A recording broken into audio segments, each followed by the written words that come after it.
Hello students and welcome back to my channel math solutions with Rose ma'am. आज की class में हम discuss करने वाले हैं यहाँ पर mid term examination class 10th का हिंदी का पेपर है। डेट है आज की 3 अक्टूबर 2023। 80 मार्क्स का क्लास 10th का पेपर डिस्कस करेंगे, जिसके आंसर्स भी मैं आपको आज के वीडियो में बताऊंगी। तो चलिए स्टार्ट करते हैं आज की वीडियो को लाइक शेयर एंड चैनल को सब्सक्राइब करना मत भूलिएगा।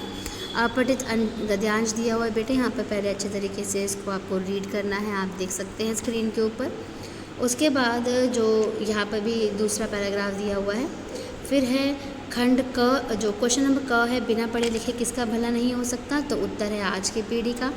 दूसरा, सबसे ताकतवर देश की श्रेणी में कौन से देश है, और इसका जो उत्तर है, जिसके पास मान की शक्ति है धान की या ज्ञान की, तो सी आंसर है ज्ञान की शक्ति। उसके बाद है तीसरा है खतन ए और कारण को पढ़कर उपयुक्त विकल्प चुनिए। तो इसका सी पार्ट करेक्ट है। आप क्वेश्चन रीड कर लीजिए। घ में निःशुल्क एवं अनिवार्य बाल शिक्षा नियम के नाम से कब लागू किया था? 2009 में आंसर है इसका। ड़ है सामाजिक सांस्कृतिक परिवर्तन किसकी एक प्रक्रिया है? आधुनिकरण की। फिर प्रश्न नंबर 2 में एक पद्यांश दिया हुआ है। पद्यांश को अच्छे तरीके से आपको रीड करना है। रीड करने के बाद आपको यहाँ पर और पद्यांश दिया हुआ है, इसको भी आपको रीड करना है बेटे दूसरे पेज पे। फिर क का उत्तर है अनीति का डेरा किसकी चमक के नीचे है? आंसर है सोने की। रंगों के घेरे में किसकी दुनिया सोती है? आंसर है सुख की दुनिया। हम जीवन की मिट्टी में मिले हैं डैश सितारे हैं। घ का है कथन और कारण को पढ़कर उपयुक्त विकल्प चुनने हैं, जिसमें से सी ऑप्शन करेक्ट है हमारा। वनखंड को मात्र एक डैश जला सकती है चिंगारी। प्रश्न नंबर 3 है बालक रोता रहा और चुप हो गया, इसका सरल वाक्य क्या होगा? आंसर है बालक रो रो कर चुप हो गया। ख तुम्हारे बाहर जाते ही वह सो गया, इसका संयुक्त वाक्य क्या होगा? तुम बाहर गए और वह सो गया।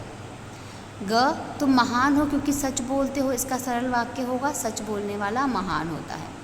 निम्नलिखित वाक्यों में मिश्र वाक्य पहचान कर नीचे दिए गए सही विकल्प को चुनिए। मिश्र वाक्य बी आंसर करेक्ट है।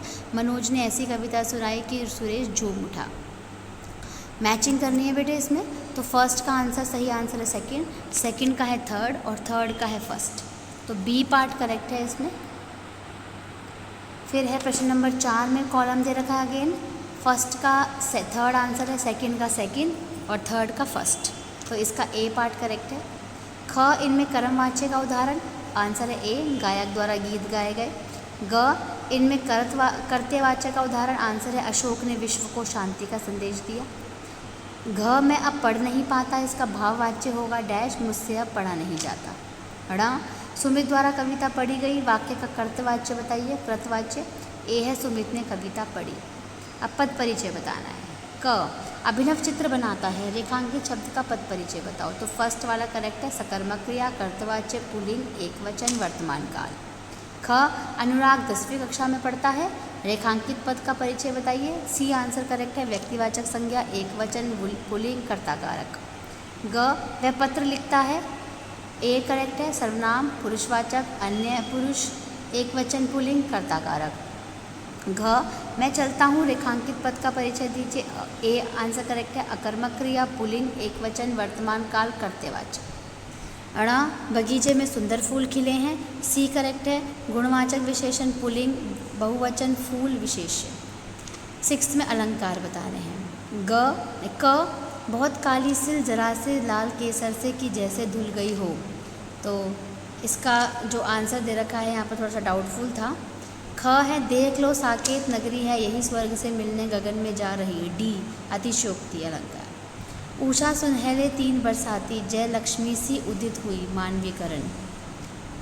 घ मेरी भव बाधा हरो, धारा राधा नागरी सोए, इसका अलंकार बताना है। जहाँ एक शब्द से एक से अधिक अर्थ निकले, यमक अलंकार। फिर पठित गद्यांश दिया हुआ है बेटे यहाँ पर, इसको अच्छे तरीके से रीड कर लीजिए। आपकी बुक का है ये पैराग्राफ। रीड करने के बाद क का उत्तर है हालदार साहब को किसके द्वारा एक देशभक्त का मजाक उड़ाया जाना अच्छा नहीं लगा? पान वाले द्वारा। बी ख क्या कैप्टन चश्मे वाला नेताजी का साथी है? आंसर है हवलदार साहब ने। किससे पूछा? हवलदार साहब से। ग अपने हाथ को मुंह से कितनी दूर रोककर पान वाले ने हवलदार साहब को जवाब दिया? 1.5 इंच दूर। घ एक बंद दुकान के सहारे अपना बांस कौन टिका रहा था? कैप्टन चश्मे वाला। अड़ा गद्यांश के अनुसार वहाँ घटने वाला सब कुछ किसको बड़ा विचित्र और कौतुक भरा लग रहा था? हालदार साहब को। फिर है प्रश्न नंबर 8 है, गद्य के आधार पर ही प्रश्न है। लखनवी अंदाज पाठ में ठाली बैठे कल्पना करते रहने की पुरानी आदत किसकी थी? लेखक की। बाल गोविंद के गीतों को सुनकर वहाँ उपस्थित सभी लोग क्या करते थे? झूम उठते थे। 9th प्रश्न है बेटे, पद्यांश दिया हुआ है, इसको अच्छे से रीड करना है हमें। रीड करके उत्तर देना है। प्रश्न क, मधुर प्रेम गीत गाता हुआ अपनी कहानी कौन सुना रहा है? भौरा। पेड़ों से गिरती हुई पत्तियों की और इशारा करते हुए कवि क्या कह रहा है? वह नवजीवन की ओर बढ़ रही है। अंतहीन नीले आकाश के नीचे हर पल अनगिनत जीवन का इतिहास क्यों बन और बिगड़ रहा है? क्योंकि इस संसार में कुछ भी स्थिर नहीं है। कवि का जीवन किसके समान एक छलावा रहा है? स्वप्न के समान, है ना। कवि किसका बखान कर जगहसाई नहीं करा सकता? कमजोरियों का। फिर प्रश्न नंबर 10 है, क है, उद्धव कृष्ण का कौन सा संदेश लेकर आए थे? योग संदेश। उद्धव के व्यवहार की तुलना किसके पत्ते से की गई है? कमल के। प्रश्न नंबर 11 है, 3 प्रश्नों के उत्तर देने हैं। तो यहाँ पर भाई खूब क्या आइडिया है, इस वाक्य को ध्यान में रखते हुए नेताजी के चश्मा पाठ के आधार पर बताइए कि एक भाषा से दूसरी भाषा के शब्दों के आने से क्या लाभ होते हैं। नवाब साहब द्वारा खीरा खाने की तैयारी करने का एक चित्र प्रस्तुत किया गया है। इस पूरी प्रक्रिया को लखनवी अंदाज पाठ के आधार पर अपने शब्दों में व्यक्त कीजिए। पाठ के आधार पर बाल गोविंद भगत के मधुर गायन की विशेषताएं लिखिए। हालदार साहब मायूस क्यों हो गए थे? नेताजी का चश्मा पाठ के आधार पर अपने शब्दों में उत्तर दीजिए। फिर प्रश्न नंबर 12 है, गोपियों ने इसमें से कोई 3 करने हैं। गोपियों ने उद्धव से योग की शिक्षा कैसे लोगों से पैसे लेने की बात कही।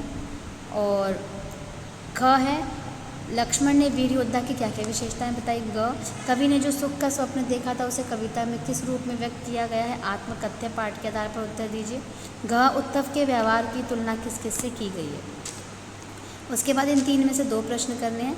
भोलनाथ और उसके साथियों के खेल और खेलने की सामग्री आपकी खेल और खेलने की सामग्री से किस प्रकार भिन्न है। लोग स्टॉक में घूमते हुए चक्र को देखकर लेखिका को पूरे भारत की आत्मा एक सी क्यों दिखाई दी? साना हाथ जोड़ी के आधार पर उत्तर दीजिए।